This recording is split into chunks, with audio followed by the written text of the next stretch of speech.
لله رب العالمين والعاقبة للمتقين والصلاة والسلام على سيد المرسلين أما بعد قال الله تبارك وتعالى في كلامه المجيد أعوذ بالله من الشيطان الرجيم بسم الله الرحمن الرحيم واتل عليهم نبأ بني آدم بالحق إذ قربا قربانا فتقبل من أحدهما ولم يتقبل من الآخر قال لأقتلنك قال إنما يتقبل الله من المتقين وقال تعالى في موضع آخر والبدن جعلناها لكم من شعائر الله لكم فيها خير فيها صلاح صدق الله العظيم.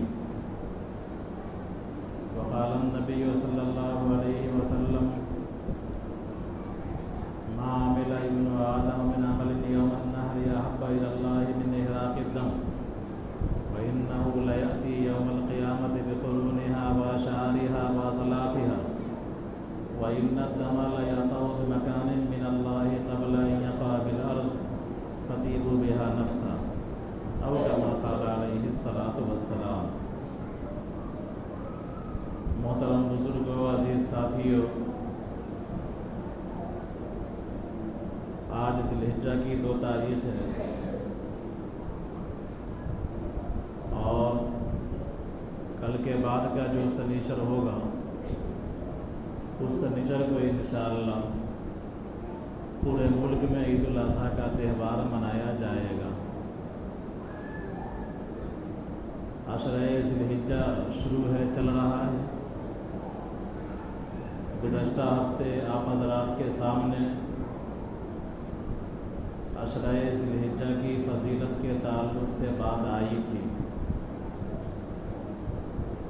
رمضان المبارک کے بعد سب سے مبارک ایام اگر کوئی ہے سال کے 358-60 دنوں میں تو یہ عشرہ ذی الحجہ ہے. بتایا تھا کہ اس میں ایک دن کے روزے کا ثواب 1 سال کے گناہوں کا کفارہ ہے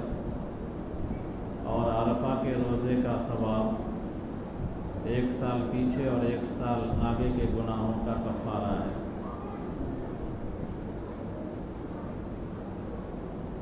اس سلسلے میں کسی نے سوال کیا تھا کہ ہم کون سے دن کا اعتبار کریں گے؟ عرفہ کا دن تو ہم ہندوستان کے اعتبار سے عرفہ کا دن کا روزہ رکھیں گے،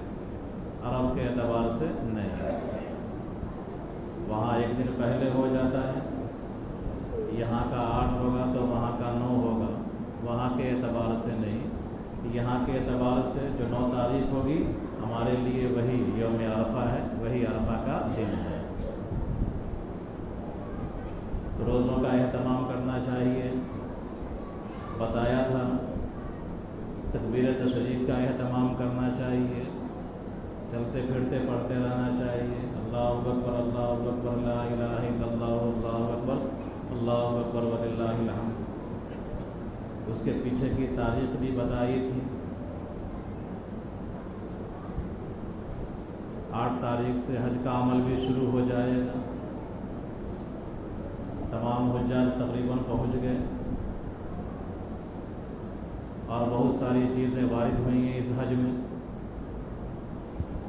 جن کے اندر سچی طلب تھی. اللہ تبارک و تعالیٰ نے اس کو پہنچا دیا. 2 مرتبہ ہوائی جہاز فیل ہونے کے باوجود بھی وہ آدمی پہنچ گیا اللہ کے فضل و کرم سے. تو انسان کے اندر سچی طلب ہوتی ہے، اللہ میاں پہنچا دیتے ہیں. ہم کو اور آپ کو مسلمان ہونے کے ناطے کم سے کم اتنا کر لینا چاہیے کہ حج کی نیت سے پاسپورٹ بنوا لینا چاہیے اور دل میں ارادہ کر لینا چاہیے کہ انشاءاللہ ہم بچت کر کے کچھ پیسہ اکٹھا کر کے 10 سال 12 سال 6 سال 8 سال جتنے میں ہو حج کے لیے ہم جائیں گے. تو اگر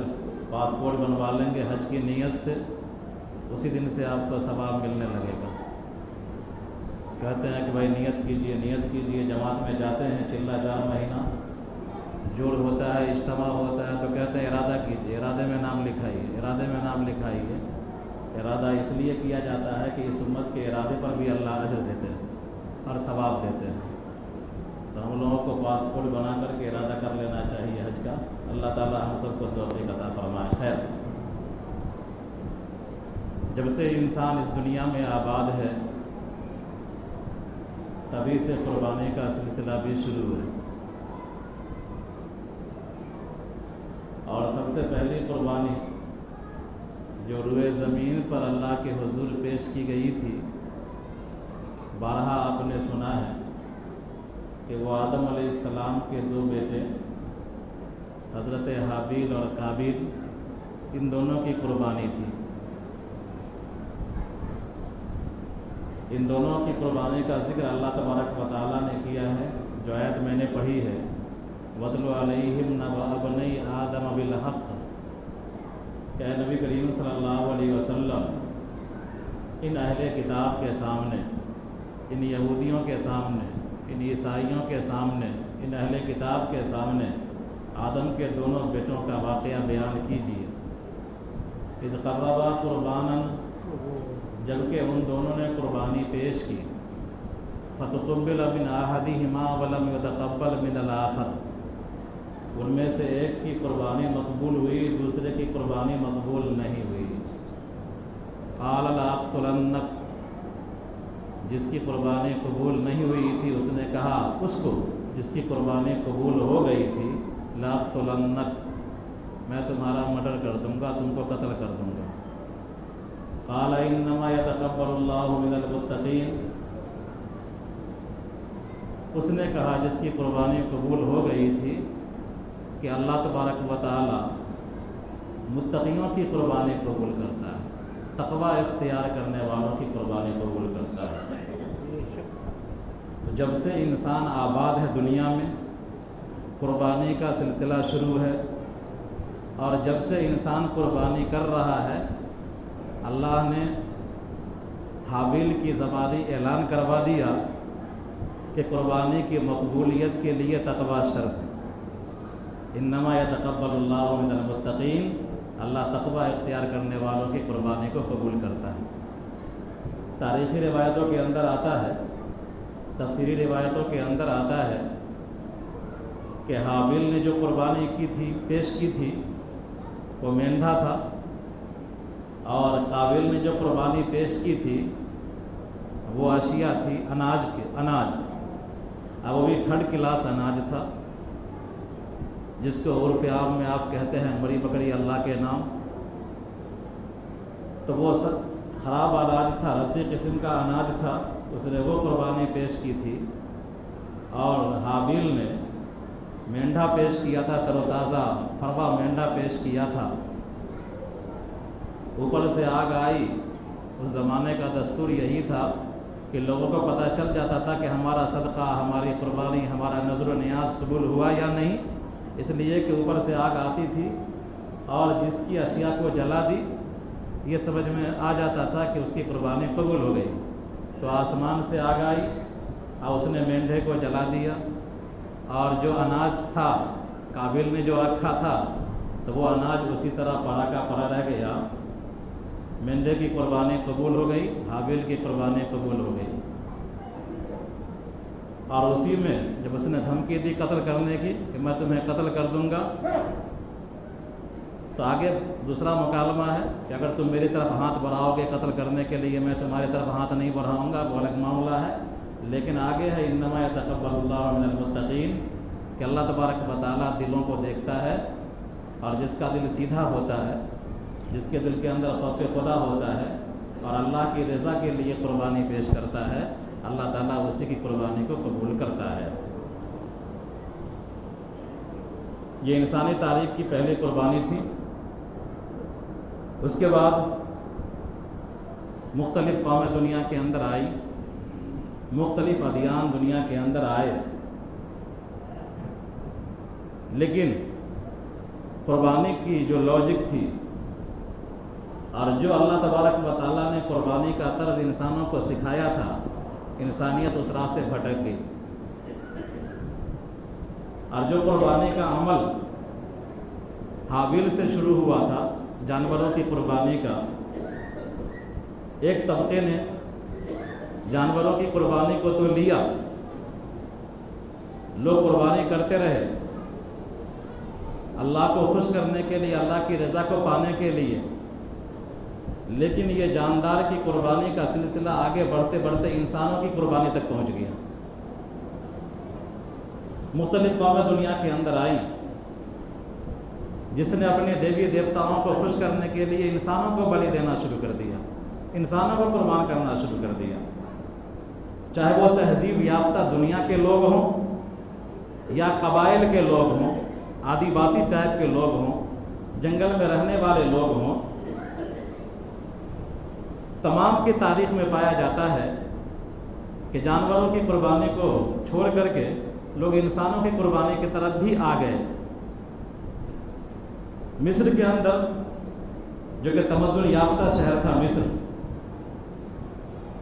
اور ہزاروں سال کی ان کی تہذیب تھی مصر کی، وہاں دریائے نیل کو فراوانی کے ساتھ بہنے کے لیے بلی دی جاتی تھی، قربانی کی جاتی تھی۔ ایک نوخیز لڑکی کو جو کنواری ہوتی تھی، بالغہ ہوتی تھی، اس لڑکی کو دلہن بنا کر کے اور دریائے نیل میں اس لڑکی کو قربان کیا جاتا تھا، اور یہ عقیدہ رکھا جاتا تھا کہ اس کی قربانی قبول ہو جائے گی اور اس کے نتیجے میں دریائے نیل فراوانی کے ساتھ بہے گا اور کسان خوش ہوں گے اور غلے اناج خوب ہوں گے۔ اسی طرح جب قلعے بنتے تھے، مختلف قسم کے مناظر بنتے تھے اور عبادت خانے بنتے تھے، تو انسانوں کی تاریخ یہ بتاتی ہے کہ بچپن میں جب بچوں کو ڈرایا جاتا ہے، ہم لوگ جب بچوں کو ڈراتے ہیں، خاص کر گرمی کے زمانے میں، اس سیزن میں، کہ باہر مت نکلو، دھوپ میں لکڑ سنگا آ جائے گا، پھسلا کے لے جائے گا، پل کے نیچے ڈال دے گا، تم کو بلی دے دے گا، یہ صحیح ہے، گرچہ یہ نہیں ہوتا، لیکن پرانے زمانے میں جب مندروں کی تعمیر ہوتی تھی، عبادت گاہوں کی تعمیر ہوتی تھی، قلعے بنتے تھے، رفاہ عام کا کی کوئی بڑی بلڈنگ بنتی تھی پرانے زمانے میں، تو ان لوگ اپنے عقیدے کے مطابق انسانوں کی جان کی بلی چڑھایا کرتے تھے۔ آثار قدیمہ نے، جو دنیا کی آثار قدیمہ کی ٹیم ہے، ماہرین کی ٹیم ہے، کئی قلعوں کے کھنڈرات سے اور کئی اونچی عمارتوں کے کھنڈرات سے اور کئی مندروں کے کھنڈرات سے انسانی کی کھوپڑیاں نکالی ہیں، اور اس نے بتلایا ہے کہ اس قلعے کی تعمیر میں انسان کو بلی دی گئی تھی۔ تو جو قربانی کا سلسلہ شروع ہوا حضرت حابیل کی قربانی سے، دنیا نے اس کو پہنچا دیا انسانوں کی بلی تک۔ اور ہندوستان کے بارے میں تو مشہور ہے کہ ہندوستان میں بڑے راجے راجوارے کم عمر کی لڑکیوں سے شادی کیا کرتے تھے۔ ان کو خدشہ لگا رہتا تھا کہ ہم تو بوڑھے اور ضعیف ہیں، ان کے خواہشات کی تکمیل ہم نہیں کر سکتے، تو ان کو یہ اندیشہ لگا رہتا تھا کہیں ایسا نہ ہو کہ یہ ہماری بیوی جو کم عمر کی ہے، دشمن کے ساتھ مل کر کے ہم کو زہر کھلا کر کے مار دے اور کسی سے معاشقہ ہو جائے، اس کے ساتھ فرار ہو جائے۔ تو ان لوگوں نے یہاں ستی کی پرتھا شروع کر دیا، تاکہ مرنے والے کے ساتھ اس کی بیوی کو بھی جلا دیا جائے، قربان کر دیا جائے، تاکہ کوئی عورت یہ حرکت نہ کر سکے، اپنے شوہر کو زہر نہ دے سکے، اس لیے کہ اس کو انجام بھگتنا ہوگا، شوہر کے چتا کے ساتھ اس کو جلنا ہوگا۔ اب بعد میں اس کو مقدس روپ دے دیا گیا، مقدس عبادت مان لیا گیا اس کو، گرچہ انگریزوں نے اس کو ختم کر دیا۔ بہرحال تو انسانوں نے جانور کی قربانی کو کہاں سے کہاں تک پہنچا دیا۔ اللہ تبارک و تعالیٰ نے ابراہیم علیہ السلام کے زمانے میں پھر انسانوں کو انسانیت سکھائی، اور انسانوں کی جو شیطانیت تھی، جو درندگی تھی، اس کو پٹری پر لایا، اور ابراہیم علیہ السلام کے زندگی میں ایسا واقعہ پیش آیا جو واقعہ مشہور ہے، جس کی یادگار میں ہم قربانی کرتے ہیں کہ اللہ تبارک و تعالیٰ نے حکم دیا ابراہیم علیہ السلام کو، خواب میں لگاتار 3 دن خواب دیکھا کہ اپنے بیٹے کو ذبح کر رہے ہیں۔ ابراہیم علیہ السلام تیار ہوئے، اپنے بیٹے کو لے کر مینا کی وادی میں پہنچے اور پوری تیاری ہو گئی۔ اللہ تبارک و تعالیٰ نے کو مقصود صرف امتحان لینا تھا اور انسانیت کو صحیح دشا دکھلانی تھی، انسانیت کو صحیح راہ پر لانا تھا۔ اللہ تبارک و تعالیٰ نے چھری کو روک دیا چلنے سے اور جنت سے مینڈھا بھیجا، جانور بھیجا جنت سے، اور ابراہیم علیہ السلام کو کہا کہ تم اس مینڈے کو ذبح کرو، قد صدقت الرؤیا انا کذلک نجزی المحسنین، کہ آپ نے اپنا خواب سچ کر دکھایا، آپ کو جو میں نے حکم دیا تھا وہ پورا ہوا، اور اسماعیل علیہ السلام بچا لیے گئے اور جانور کو ذبح کیا گیا۔ تو جو حابیل نے قربانی شروع کی تھی جانور سے، بیچ میں انسانیت بھٹکی، ہزاروں سال انسانیت بھٹکتی رہی۔ جو نیک لوگ تھے وہ اللہ کے نام پر جانور قربان کرتے تھے ہمیشہ، لیکن جو عام لوگ تھے، چاہے قبائل کے رہنے والے ہوں، آدیواسی ٹائپ کے لوگ ہوں یا تمدن یافتہ شہر کے لوگ ہوں، جو اللہ کو مانتے نہیں تھے، انہوں نے دیوی دیوتاؤں کے نام پر جانوروں کی بھی بلی دی اور انہوں نے انسانوں کی بلی دینا شروع کیا، قربانی کرنا شروع کر دیا۔ اللہ تبارک و تعالیٰ نے بھٹکتی انسانیت کو آدم علیہ السلام کے ذریعے سے پھر صحیح راہ پر دکھلایا، اور آدم علیہ السلام کے ذریعے سے پھر قربانی کا عمل شروع ہوا، جانور کی قربانی کا۔ جناب نبی کریم صلی اللہ علیہ وسلم کا دور آیا، عبد المطلب کا زمانہ ہے، ابھی آپ صلی اللہ علیہ وسلم پیدا نہیں ہوئے ہیں، آپ کے والد عبداللہ ہیں، عبد المطلب کا دور ہے جو نبی کریم صلی اللہ علیہ وسلم کے دادا ہیں۔ زمزم کی کھدائی کا عمل چل رہا ہے، زمانے کے تحقیقات نے زمزم کو ڈھانپ دیا تھا، اب پتہ نہیں چل رہا تھا کنواں یہاں پر ہے، کھدائی چل رہی تھی اور بہت مشکل معاملہ تھا۔ تو عبداللہ نے منت مانی تھی، یہ عبد المطلب نے منت مانی تھی کہ اللہ اگر صحیح سے میرا کام ہو جائے اور زمزم کا کنواں صحیح سے برآمد ہو جائے، میری پریشانی دور ہو جائے، تو جو بیٹے آپ نے دے رکھے ہیں ان بیٹوں میں سے میں ایک بیٹے کو قربان کروں گا تیرے لیے۔ انسانیت بھٹکی تھی یہاں پر، اللہ تبارک و تعالیٰ نے آسانی پیدا فرما دی، کنواں نکل گیا زمزم کا۔ اب بات آئی کہ ایک بیٹے کو ذبح کر دیا جائے، کس کو ذبح کر دیا جائے ترجیح کوئی نہیں ہے، سب سے اول کو کریں، دو کو کریں، 100 کو کریں، 4 کو کریں، کس کو کریں؟ سب سے چھوٹے عبداللہ ہیں، قرآن اندازی کی گئی، قرآن جو نکلا عبداللہ کے نام کا نکلا، لیکن اسی عبداللہ سے جناب نبی کریم صلی اللہ علیہ وسلم کو بھی تشریف لانا تھا، قرآن کے نام کا نکلا۔ عبد المطلب تیار ہو گئے کہ ان کو ذبح کر دیا جائے، منت مانا، منت پوری کی جائے، لیکن عبداللہ کے ماموں لوگ اور عبد المطلب کے دیہات کے لوگ، ان لوگوں نے سمجھایا کہ نہیں، ان کو قربان نہیں کیا جائے، بلکہ ایسا کیا جائے کہ پھر سے قرآن اندازی کی جائے اور 10 اونٹ ان کے بدلے میں قربان کیا جائے۔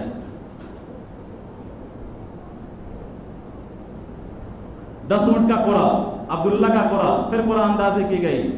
عبداللہ کے نام کا نکلا، کسی نے کہا 10 اور بڑھا دو، 20 اونٹ رکھا گیا، پھر عبداللہ کے نام کا 20 اونٹ کا قرآن ڈالا گیا، پھر عبداللہ کا نام نکلا، پھر 30 اونٹ، اس طرح قرآن اندازی ہوتی رہی، اونٹ کی تعداد بڑھتی رہی، یہاں تک کہ 100 اونٹ وہ ایک طرف ہو گیا اور ایک طرف عبداللہ کا نام، قرآن اندازی کی گئی تو 100 اونٹ کا قرآن نکلا۔ اب طے ہو گیا کہ عبداللہ کو چھوڑ کر کے 100 اونٹ کو ذبح کر دیا جائے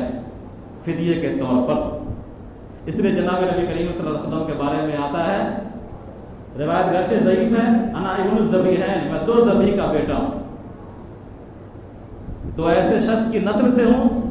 جن کو اللہ تبارک و تعالیٰ نے چھری کے نیچے سے بچایا، ایک اسماعیل علیہ السلام ہیں، جد امجد ہیں، اور ایک عبداللہ تو آپ کے والد ماجد ہیں۔ بہرحال تو حضرت ابراہیم علیہ السلام کے زمانے سے انسانوں کو انسانیت پھر سے سکھائی گئی اور انسانوں کو صحیح بیٹری پر لایا گیا، اور جناب نبی کریم صلی اللہ علیہ وسلم کے زبان مبارک میں آپ صلی اللہ علیہ وسلم کی زبانی اس سنت کو پورے طور پر پھیلا دیا گیا دنیا کے اندر کہ اب انسانوں کی بلی نہیں دی جائے گی، انسانوں کی قربانی نہیں کی جائے گی، بلکہ انسان اللہ کی رضا کے لیے اپنے جانور ہی کو قربان کرے گا۔ جناب نبی کریم صلی اللہ علیہ وسلم نے فرمایا ما عمل ابن آدم من عمل یوم النار احب الی اللہ من احراق الدم وانه لیاتی یوم القیامۃ بقرونها واشارها واظلافها وان الدم لا یقع بمکان من اللہ قبل ان یقع بالارض فطیبوا بها نفسا۔ ابن آدم کا کوئی بھی عمل کتنوں صدقہ خیرات ہو اور کتنوں خدمت خلق کا کام ہو اور کتنوں نوافل ہو، اگر قربانی نہیں کرتا ہے اور اس پر قربانی واجب ہے اور ایام نہر میں قربانی نہیں کرتا تو اس کا عمل اللہ کے یہاں مقبول نہیں ہے۔ اللہ کے یہاں ایام نہر میں 10، 11، 12 جو 3 دن ہیں، ان ایام میں سب سے محبوب عمل یہ ہے کہ آپ پر قربانی واجب ہے تو آپ خون بہائیے، قربانی کیجیے۔ وَإِنَّهُ لَيَأْتِي يَوْمَ الْقِيَامَةِ بِقُرُونِهَا وَأَشْعَارِهَا، پورا واضح کر دیا جناب نبی کریم صلی اللہ علیہ وسلم نے تاکہ انسانیت کو کوئی ڈاؤٹ نہ رہے کہ انسانیت پھر انسانوں کی قربانی کی طرف چلی جائے۔ پورا کلیئر کر دیا کہ دیکھو جس جانور کو تم ذبح کر رہے ہو وہ جانور قیامت کے دن اپنے کھر کے ساتھ آئے گا، اپنے بال کے ساتھ آئے گا، اپنے سینگ کے ساتھ آئے گا، اور جانور اور اللہ تبارک و تعالیٰ ان تمام فضلات کے بدلے بھی جس کو تم ضائع کر دیتے ہو، پھینک دیتے ہو، اس کے بدلے بھی اللہ تعالیٰ تم کو نیکی عطا فرمائے گا۔ اور قربانی کے جانور کا خون گرنے سے پہلے اللہ تبارک و تعالیٰ انسانوں کے گناہ کو معاف فرما دیتے ہیں۔ حضرت علی فرماتے ہیں کہ جناب نبی کریم صلی اللہ علیہ وسلم نے ارشاد فرمایا، اے فاطمہ، اپنی بیٹی سے کہا کہ اے فاطمہ، جب قربانی کا جانور تمہارے گھر ذبح ہونے لگے تو وہاں پر حاضر ہو جاؤ۔